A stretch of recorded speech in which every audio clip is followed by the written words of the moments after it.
le l'ion diazonium, vous avez le N plus, triple liaison N. Donc, l'azote, il est très électrophile. Pourquoi? Parce que le N+, il tire la triple liaison vers lui, donc il va laisser le N+, ici. Donc, le N+, donc le deuxième N, si vous voulez, il est très électrophile.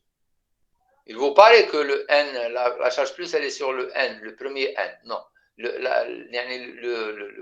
L'azote le plus électrophile, c'est le premier azote, c'est celui-là. D'accord? Enfin, c'est le deuxième azote, si vous voulez. Donc, le N+, il va se fixer en position méta, en position méta, parce que la position, enfin, pas méta, la position para, qui est très nucléophile. Donc, vous allez avoir de la réaction. Donc, vous allez avoir un composé, comme qu'on appelle un composé azoïque. C'est un composé azoïque. C'est comme on appelle. Donc, un effet mésomère très long. Il démarre du double non-lion de l'azote. L'ion de l'azote, il est très donneur par effet mésomère. Donc, vous avez le premier noyau aromatique. La liaison N, double liaison N. Et elle continue dans le deuxième noyau aromatique. Donc, c'est pour ça que ce composé, en quelque sorte, et de ce fait-là, que cette molécule, elle est colorée. Donc, c'est le jaune brillant. Donc, elle servait comme agent colorant de la margarine. Donc, elle donne une coloration jaune. Donc, elle est utilisée pour colorer la margarine. Réaction célèbre aussi que possèdent les amines, c'est la réaction de Manich. C'est que la réaction de Manich, elle met en exergue donc trois composés.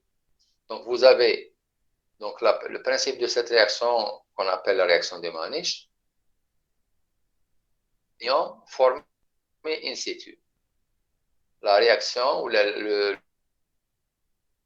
nucléophile est en effet la forme énol d'un composé carbonylé, aldéhyde ou cétane. Donc, vous formez, donc dans un premier temps, vous prenez, une amine, par exemple ici, une amine secondaire. Donc, une amine secondaire ou une amine primaire. Donc, une amine secondaire avec un l'ion iminion, N,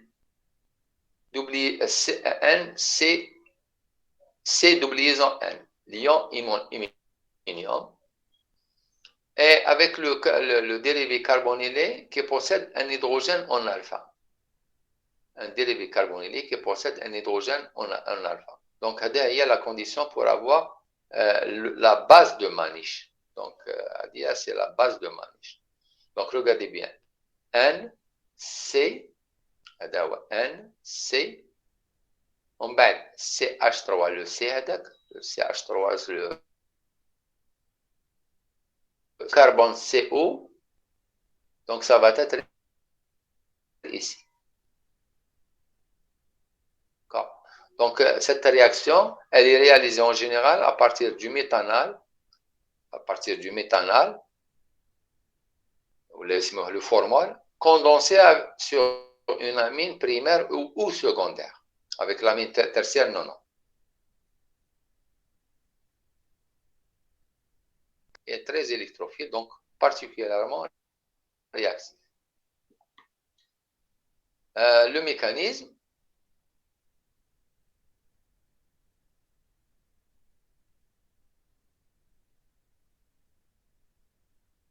regardez bien, de l'ion iminium, Donc, l'amine, elle réagit avec le formaldéhyde par une addition nucléophile. Donc, je vais former ça, donc au moins N+. Il va y avoir une prototropie. Donc, le au moins, il va prendre le H+, cette H. Donc, vous allez avoir le AOH, N, double-liaison R, R, N, R', R', R'. Vous êtes au milieu acide, le OH, il va capter le H+, donc vous allez avoir une molécule d'H2O qui va se former ici. Vous avez le doublé non liant ici, de ce côté-là, donc départ de H2O, donc moins H2O, et formation de l'ion iminium. L'ion iminium, il est vachement électrophile. Il est très électrophile. Pourquoi? Parce que l'azote, il porte une charge positive. Donc, l'azote, il porte une charge positive, ça veut dire quoi? Ça veut dire qu'il a tendance d'avoir, si vous voulez, de prendre la double liaison CN. Donc, la charge positive, elle est sur l'azote. Mais effectivement, elle est sur le carbone. Pourquoi? Parce que l'azote, il est plus électronégatif que le carbone. Donc, la double liaison, elle va se rabattre sur l'azote. Donc, il y a une formation de CH2+. Donc, l'étape 2, si vous voulez, l'énolysation. Donc, premièrement, vous savez, les dérivés carbonylés qui possèdent un hydrogène en alpha, ils sont inylisables. Donc, vous savez bien qu'un dérivé carbonylé qui possède un hydrogène en alpha, il est inylisable. Donc, il est en équilibre avec son énol. D'accord? Donc, l'énol, donc vous allez avoir, très bien, donc le CH2 de l'énol, donc il est très réactif, il est nucléophile, donc vous allez avoir une addition nucléophile sur l'ion iminium, Vous savez bien que le carbone, il est électrophile, parce que l'azote, il va récupérer son doublé non liant. Et vous formez en forme de cette manière-là une base de Manish. C'est-à-dire, la base de Manish. Donc, la réactive de Manish, elle nous permet de préparer une base de Manish. La base de Manish, elle est précurseur de pas mal de réactions. Donc, elle est à la base de pas mal de réactions. Une autre réaction qu'on peut avoir, que peut donner les amines, c'est la sulfonation, la formation de sulfonamide. Donc, vous avez une amine avec un chlorure d'acide sulfonique, SO2Cl, donc on forme du sulfonamide. Donc, dégagement de HCl et fixation du soufre sur l'azote. C'est un sulfonamide. Cette réaction s'effectue en général dans la pyridine. Pourquoi? Parce qu'il y a le HCl, et le HCl, donc le milieu devient acide, donc il va empêcher la réaction de se faire. Pourquoi? Parce que il va réagir avec l'amine, donc préférentiellement avec l'amine. Donc automatiquement, donc il va empêcher l'amine de réagir avec le chlorure d'acide sulfonique. Donc c'est pour ça qu'on doit piéger en quelque sorte l'acide chlorhydrique qui se forme au cours de la réaction. Donc cette réaction s'effectue généralement dans la pyridine et son mécanisme est strictement le même que celui décrit pour l'acylation. Donc RNH2, donc le chlorure d'acide sulfonique, donc une addition nucléophile. Retour, donc le O-, départ de Cl-. Le Cl-, donc il va arracher le H+ ici. Donc vous allez avoir ça. Et on va former la sulfonamide.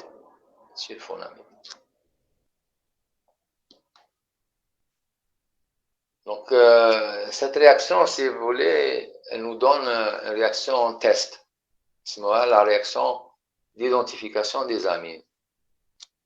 Donc, le fait que les amines réagissent avec les chlorures d'acide sulfonique, donc pour donner des sulfonamides, donc cette réaction, elle est exploitée comme étant une réaction d'identification des amines. C'est le test de Heisenberg. Donc, l'action d'une amine sur le chlorure du benzène sulfonyl permet d'identifier la classe d'amine. Donc, ce test est basé sur la solubilité de la sulfonamide quand elle existe en milieu basique. Donc, un chlorure d'acide, un chlorure de benzène sulfonyl avec une amine primaire. Donc, vous avez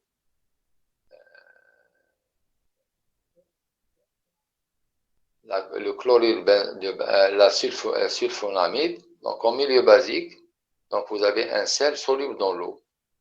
Donc le sel, il est soluble dans l'eau. Maintenant, pourquoi? Parce qu'il existe un hydrogène ici, un hydrogène sur l'amine. Maintenant, si l'amine ne possède pas d'hydrogène acide, ici, donc cette réaction, si vous voulez, avec la base, avec un OH, elle ne va pas y avoir. Donc, on ne va pas avoir une réaction acido-basique à ce niveau-là. Donc, on dit qu'il n'y a pas de réaction. La sulfonamide, elle est insoluble dans l'eau. Donc, en milieu basique, la sulfonamide, elle est insoluble dans l'eau. Par contre, avec l'amine primaire, donc on va avoir une sulfonamide qui est soluble dans l'eau. Avec une amine tertiaire, donc il n'y a pas de réaction dès le départ. Donc, on ne forme même pas la sulfonamide. Donc, la sulfonamide, elle ne se forme pas. Là, elle se forme, elle est soluble dans l'eau. Là, elle se forme, la sulfonamide, elle se forme, mais elle n'est pas soluble dans l'eau. Et ici, elle ne se forme même pas dès le départ. D'accord? Donc, si vous voulez, cette réaction, elle nous permet de, si vous voulez, de déterminer la classe de l'amine si on veut connaître la classe de l'amine. Il y a toujours, en exploitant la propriété basique des amines, donc il y a la réaction d'alkylation d'Hoffmann. Réaction d'alkylation d'Hoffmann.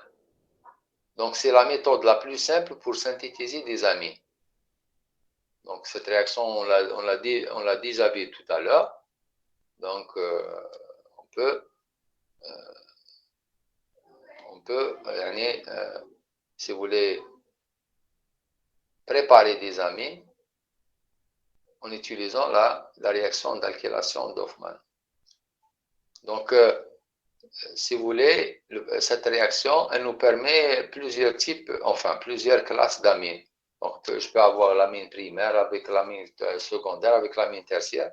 Mais le problème maintenant qui va se poser, c'est le problème de séparation. Donc, si je veux, moi, l'amine secondaire, donc je vais voir que l'amine secondaire est toujours accompagnée de l'amine primaire et de l'amine tertiaire.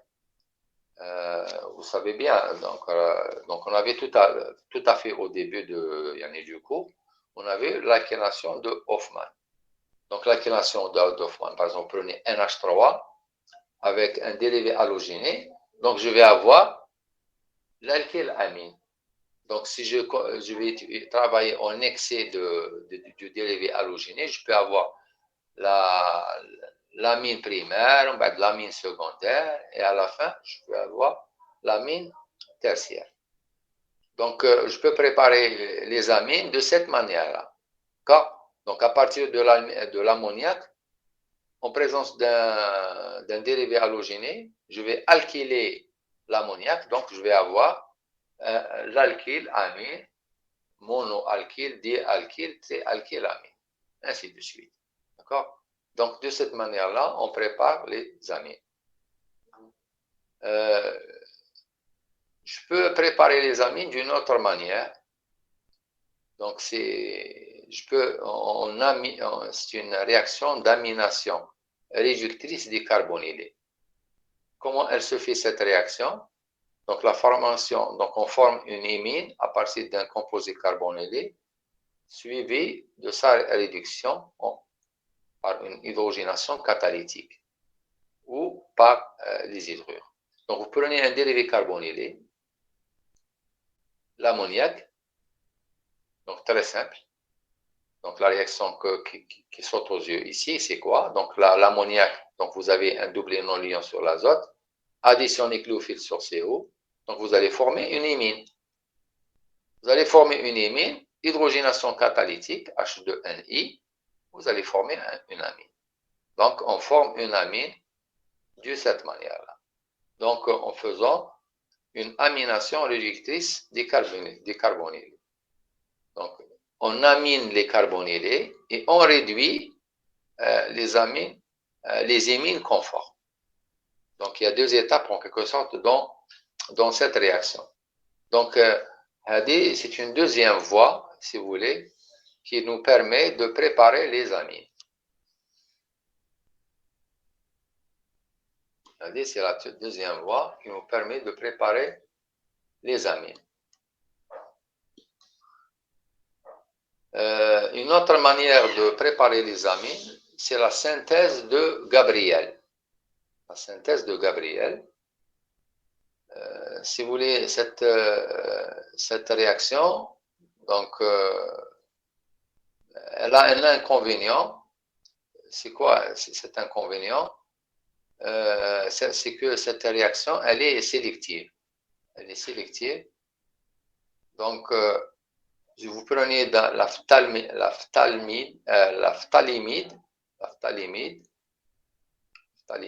dérivé halogéné, donc on peut plusieurs étapes, donc vous allez avoir le RNH2 et ce composé, ce sel, la phtalimide. Donc la phtalimide a été choisie pour son caractère acide. L'anion obtenu par la réaction avec une base peut jouer le rôle d'un nucléophile dans une réaction de type SN2 avec le RX. Donc vous allez me dire pourquoi on prépare par exemple une amine de cette manière-là et non pas avec une manière plus simple, avec l'ammoniac. C'est des réactions qui sont différentes. Donc ça dépend de votre produit de départ. Donc le produit de départ. Donc si vous avez par exemple la phtalimide, donc vous pouvez à partir de la phtalimide, donc cette matière première si vous voulez, vous pouvez préparer une amine. Maintenant, si vous avez un dérivé halogéné, avec le dérivé halogéné, vous préparez avec l'ammoniac une amine. Il y a une réaction plus simple, encore plus simple. Elle est encore plus simple. Monsieur, Oui. les étapes, est-ce que نقراوهم ou non? Non, c'est pas l'appel. Donc, l'essentiel, vous devez savoir, c'est la réaction. C'est pas l'appel que, ici, en général, on ne vous demande pas de mécanisme non plus. D'accord? D'accord, merci. Donc, il faut comprendre le principe. Donc, il faut comprendre le principe. Donc, toujours, on a vu que dans les amines, donc, il y a la basicité le double non-liant de l'amine. Donc, il permet d'avoir beaucoup de réactions. Donc, ça dépend de ce que vous mettez en face. Mais toujours si vous avez le même type de réaction. Donc, la réaction de Gabriel, donc la même chose. Donc, elle permet de préparer l'amine. Donc, c'est des réactions qu'on vous donne, hein, donc, parce que c'est des réactions qui existent. Donc, on vous donne. L'étape, elle est plus simple aussi. Donc, cette méthode qui nous permet de préparer les amines. Donc, avec un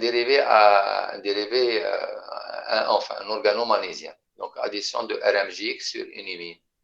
Donc, vous avez une imine, un RMJX. Donc, addition nucléophile sur une imine. Vous savez bien. Donc, regardez bien, le R3- MGX+. D'accord? R3- MgX plus. Le R3-, donc, qui est la base, qui est le nucléophile, donc il va se taper sur le carbone le plus, enfin, le C liaison N. Donc le N, il est plus électronégatif que le C. Donc vous allez avoir N-, C+. Donc le R3-, il va se fixer sur le C, et non pas sur le N. D'accord? Donc vous avez C liaison N. Donc l'addition, elle se fait sur le C, et non pas sur le N. Parce que le N est plus électronégatif que le C. Donc, vous avez N delta-, C delta+. Donc, le R MgX, donc R- MgX+, donc le R-, il se fixe sur le C. Donc, c'est pour ça que vous avez le R3 sur le C. R1, R. D'accord?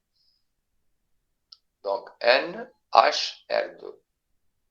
D'accord? Donc, le mécanisme, comme vous le voyez, vous allez former avec au milieu, donc l'hydrolyse, donc vous allez avoir l'amine. La même chose, on peut former les amines à partir d'alcool. Donc l'ammoniac, donc en chauffant l'ammoniac avec l'alcool, elle donne donc en quelque sorte une substitution nucléophile. D'accord? Une substitution nucléophile. Donc on transforme l'alcool en présence de l'ammoniac à haute température en amine.